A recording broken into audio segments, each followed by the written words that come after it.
Bismillahirrahmanirrahim. Dear students, today's topic is going to be about shape layers. We will continue from where we stopped last time we saw you, but just a quick review what we explained so far.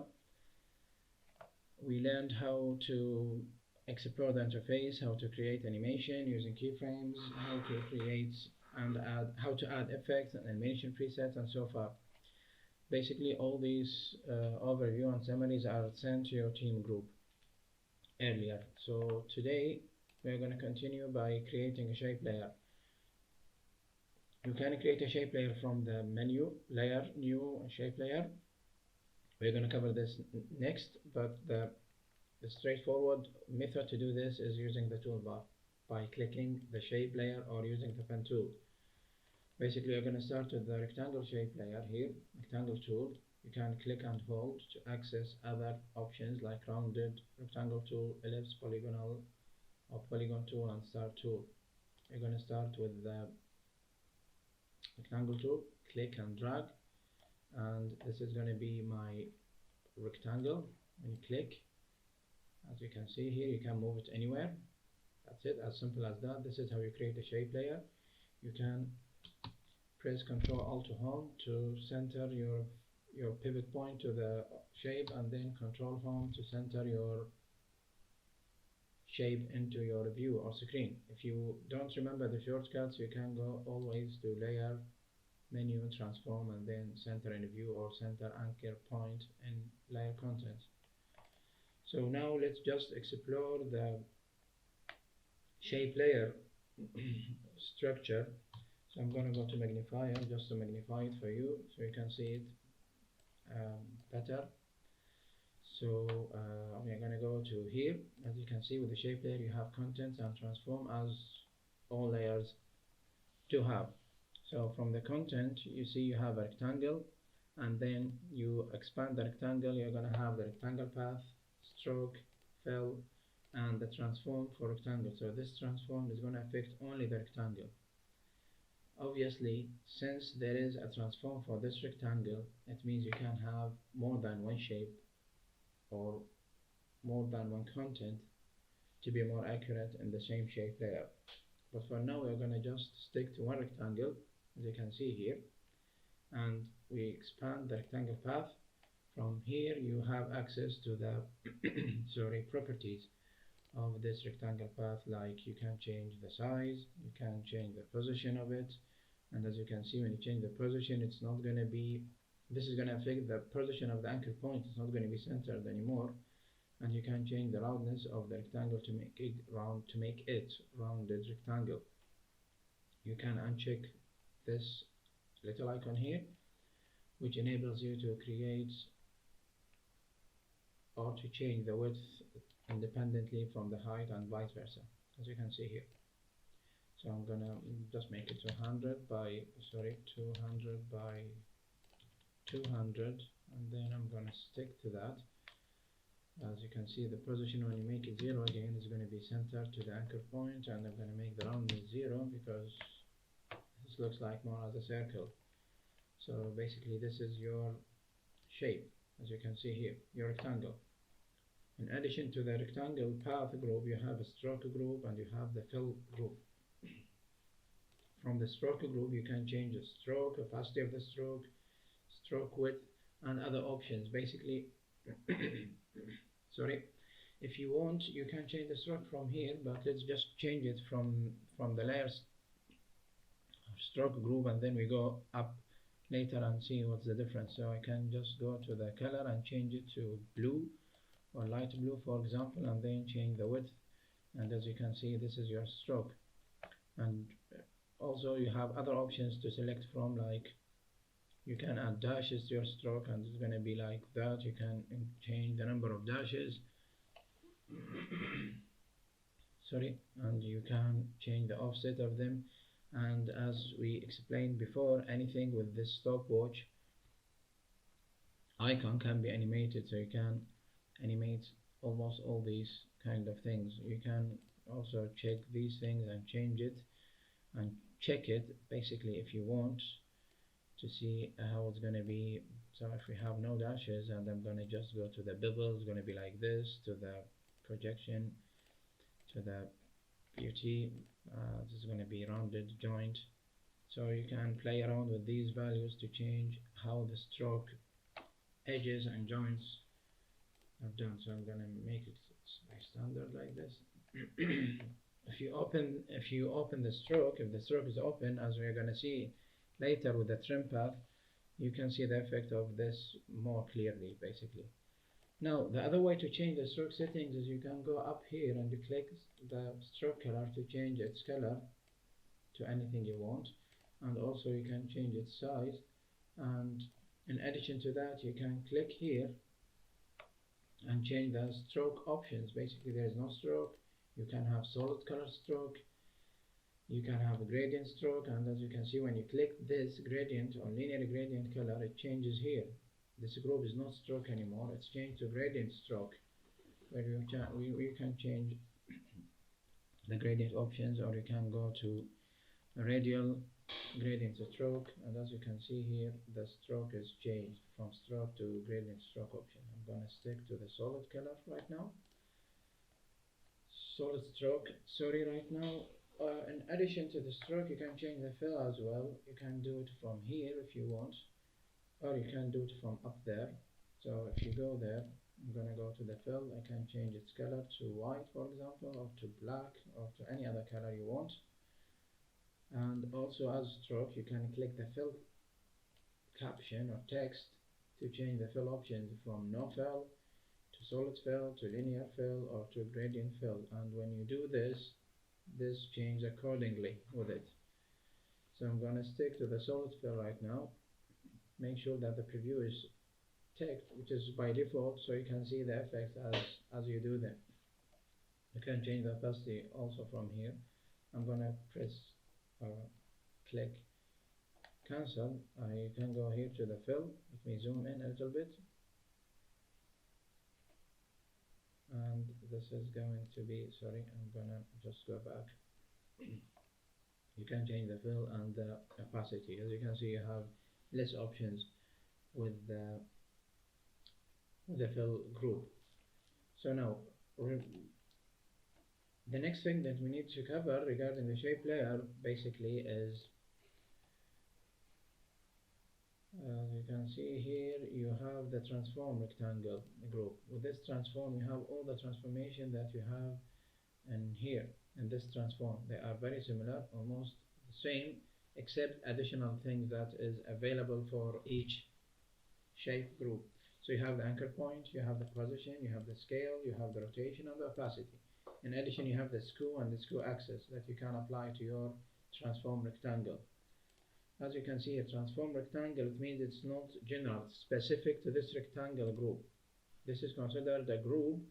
If you can recall our previous lectures when we added the text animator group, it adds a group by itself. You can manipulate it, you can add it, delete it, you can do whatever you want with it. And we're going to practice this and show to you how to add groups from scratch, not using the toolbar. So basically from here, as you can see, you can change the anchor point, you can change the position. So I'm going to make it 0 and 0. It's going to be like here, okay. And you can change the scale, and you can change the skew. As you can see here, you can change the skew axis to just make, sometimes when they call it crazy effects with your shapes. And you can change the rotation of your shape, sorry, not the rotation cycles, the rotations, because if you change this, it's going to be a complete cycle, so you're not going to notice the difference until you animate it. And this is the opacity, which is also can be changed. Always remember, please, this transform is related to the rectangle itself, so it's not going to affect the whole layer, okay? It's going to affect only the rectangle. So what does it mean? Can I have more than one rectangle in under my contents group? Yes, you can. So how to do this? There are also several ways, and as I told you before, or always in the lecture, the method I use, it's not the only way, it might be not the best one. So use the method that is easiest for you and more comfortable for your preferences. So I'm gonna stick to the technique that I created, that I used to create the shape layer at the beginning. So I'm going to use the toolbar, I'm going to select another one, which is a star in this case, and I'm going to click and drag. And as you can see here, when I clicked and dragged my star to create it, I have another group under the contents, which is polystar. By default, it's going to take the same settings for the fill, stroke, color, and size, and width size as the previous shape, but you can change this later on. As obviously I can just change this to red or pink in this case, and I'm going to change this to yellow. And as you can see here, it's not yellow, it's lime. Basically we can just change it to a yellow color, so it's going to be better. And you can change the stroke, change it to 5 on the keyboard, and now you have two shapes layer inside the same group, inside under the same layer, which is shape layer. Now if you go to the transform, when you move it, they're going to move both all together. When you rotate them, same case, they're going to be rotated together. You can try the shortcut Control Alt to Home. As you can see now, this anchor point is centered to the whole layer content. So I'm going to just go back to 0. It's going to be more obvious for you. As you can see here, this is the center of your layer. So, but if you go to the rectangle or polystar transform, so you see here, transform rectangle 1, transform polystar 1. If I go to the polystar 1 here, I can just rotate it without affecting the rectangle, and I can move it without affecting the rectangle, and also here I can do the same thing. I can move it, I can rotate it, as you can see. So you can continue by clicking and dragging as many shape layers as you want, basically. This is one way to create a shape layer. So the other way is to create a shape layer. We're gonna delete this shape layer and create the shape layer using the menu toolbar, the menu bar. I'm gonna go to the layer, new, and shape layer. When you create a shape layer using the menu bar, the best thing that sorry, it's not the best thing. The good thing that you're gonna get is your shape is by default centered in your screen, so you don't need to center it, or you don't need to remember the shortcut. So if you are interested or you are in a need of having your shapes by default in the center, this is gonna be a method for you. But right now you have to create everything from scratch. So we are going to start by creating this. So from the contents group, you click the add, and as you can see here, I can add rectangle, ellipse, polystar, or path. So I'm going to start with the rectangle tool. I added a rectangle, but when you click away, you see nothing. Basically it's there, but you cannot see it because it has no stroke, no fill yet. You have to add stroke and fill to this group. Even if you click here, you see the stroke and fill, but this is not applied to this yet because you cannot see the stroke and fill to that right now. So I'm gonna click the contents again. You go to the add, and you start by fill or stroke, up to you, or gradient fill or gradient stroke, whatever you want. So let's start with the stroke, just to make it similar to what we saw when we created the shapes using the toolbar. So right now you have the stroke, and as you can see, the stroke, it remembers the previous settings. It's going to be stroke white, or it's going to be by the default white and 2, not the previous setting, sorry. So I can change it to another color from here, or basically you can go here and change the settings as we learned. I'm going to make this 5, 12 is too much. So this is the stroke. If you want to add fill, you don't have to add them if you don't want. Maybe you want the rectangle or any path you add, you want to use it as a path, as an example, as an animation path, as we're going to explain later on in the next tutorials. But if you want to make it visible for drawing purposes, you can add stroke and fill. So I'm going to go to the fill. Sorry. Now, as you can see here, I added a fill color to it, which is going to be red, and you can change the settings as you want. And basically, what you notice here is you don't have a transform for your rectangle path.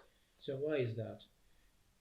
So the answer is you cannot add a transform to entities like rectangle, path, fill, stroke directly. You have to have a group. You have to group them. If you remember what we created first, it was you can always rewind or forward the video to see what I'm pointing to.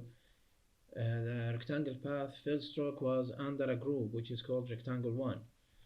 This is why they have it has a transform, or it had a transform for rectangle 1. For here I cannot add a transform, so what's the solution for this is you need to add a group. Basically, as you can see here, this is the group. I added a group, and then you can press enter to rename it to rectangle 1 as an example, or any name. Okay, and then you can drag these inside the group, and this group now it has a transform rectangle 1. So let's do it again, but I'm gonna add another shape. I'm gonna go to the contents, add. I'm gonna add a polystar or ellipse this time. Sorry, I'm gonna undo. I want to add a group at the beginning as we wanted. So this group is gonna be ellipse. I'm not gonna name it ellipse. I'm gonna name it my name, just to show you that you don't have to name it rectangle, ellipse, or any similar names. So now with this group, by default, it has its own transform, as you can see, which is transform my name. And now we are ready to add our content. So I'm gonna add ellipse, then I'm gonna add a fill to my ellipse, and then I'm gonna add a stroke to my ellipse. Make sure that you are selecting this, not this, because if you select the contents, you are gonna add the element that you select to the contents. If you are selecting rectangle, it's going to be added to the rectangle. If you are selecting my name, it's going to be added to my name. So by default, as you can see, they are added all in the same position, and this is what I said by the default is going to be centered to your screen. But always you can just change the position of them. So as you can see here, I have my ellipse here. So now I have ellipse, rectangle, and I can continue by adding many groups as I want. It's gonna just extend, and I'm gonna have them all. So can I have my rectangle and the ellipse in different shape layers? Sure, you can do that. Basically, I can do it easily right now by duplicating the layers, and then I come to this layer and delete the rectangle. I come here and delete my name. So now I have this layer and this layer. So this layer I'm gonna press Control Alt to Home. And for this layer, I'm going to also press Control Alt to Home to center my anchor point to the layer content. Sorry. And then I'm going to move it. So you have two different layers right now. You can name them basically. You can name this as rectangle. Sorry, spelling mistake. Oops.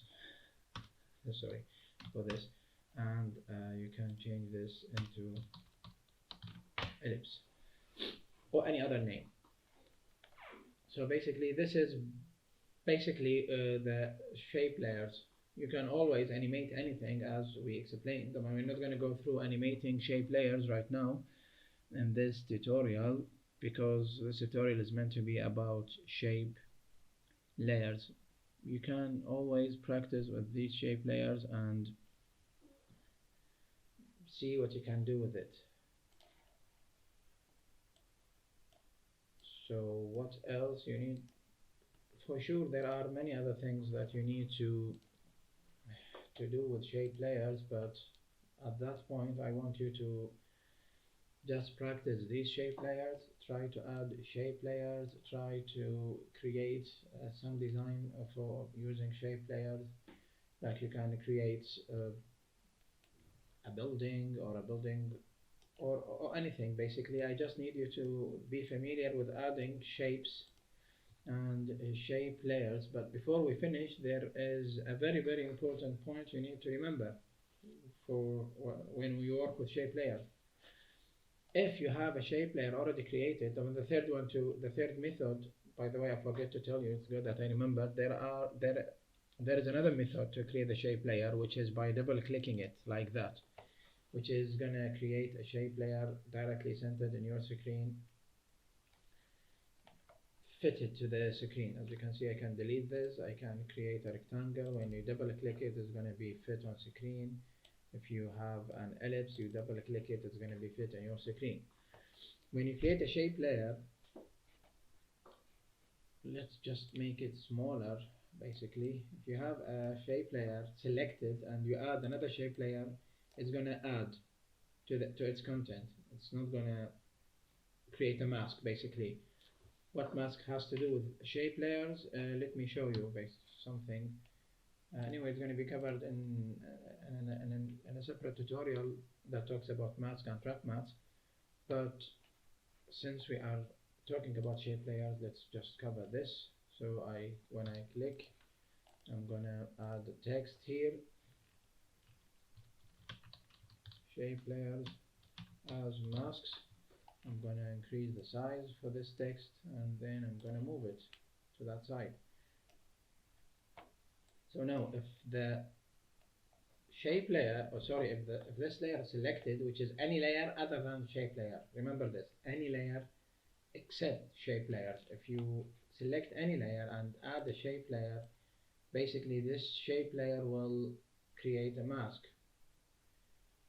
for the selected layer. So as you can see here, we don't have stroke, we don't have fill, just path, because this is now used as a mask. Okay, this applies not only for text, this applies also for solid layer. So if I delete this, I will press Ctrl Y, the shortcut for adding a solid layer. So you see here I have a solid layer. If you add like polygonal, let's just try this. If you draw a polygonal shape layer, this is going to create a mask inside your solid layer, as you can see here. So this is the mask. So now you are clicking the solid layer, so you are moving the solid layer basically, but I can click the mask and I can click the mask and move my mask or change its size. You see here, I can change its size. As I said, this is going to be discussed in detail in a separate tutorial that talks about masks, how you create them, how you move them.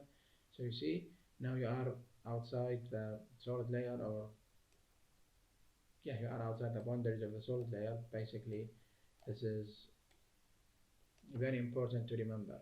When you create a shape layer, make sure that you are not selecting any other layers. Okay, and to do that you can use the shortcut F2, which will deselect all the layers that you have in your composition. If you want to create a mask, in this case you select the layer that you want to create a mask into and then create a shape layer. Okay, and as I said at the beginning, we have these tools and we have the pen tool. And the pen tool, basically, as you learned in previous applications like Adobe Photoshop, Illustrator, and even Premiere, you can click to create any shape that you want. You can click and drag to create a Bezier path, and always you can change the Bezier path and the points as you want, as you can see here. In this lesson, we're not going to go in detail through these points because you already know them from previous semesters. So please read just to practice and check how you're going to use the pen tool to create shape layers. And this is very useful if you want to create animation path, just like this, for example. Okay, I want to create an animation path, so I can create it. I'm going to go to the convert vertex tool, and then I'm going to make this smooth like that. And basically this is not a mask right now because there is no layer selected, but if you have a layer selected, this is going to be used as a mask, even though again this is going to be discussed in details. You can go to the contents, shape, and select the path and then copy paste it to your layers, as you're going to see later in other tutorials, to create an animation path or a mask for another layer. So let's hope this tutorial has been useful for you. Please watch it watch any other tutorials available on YouTube or in anywhere else. I already sent you few YouTubes on the class notebook that you can access basically, or on Teams also. Practice and feel free to ask me if you have any other questions.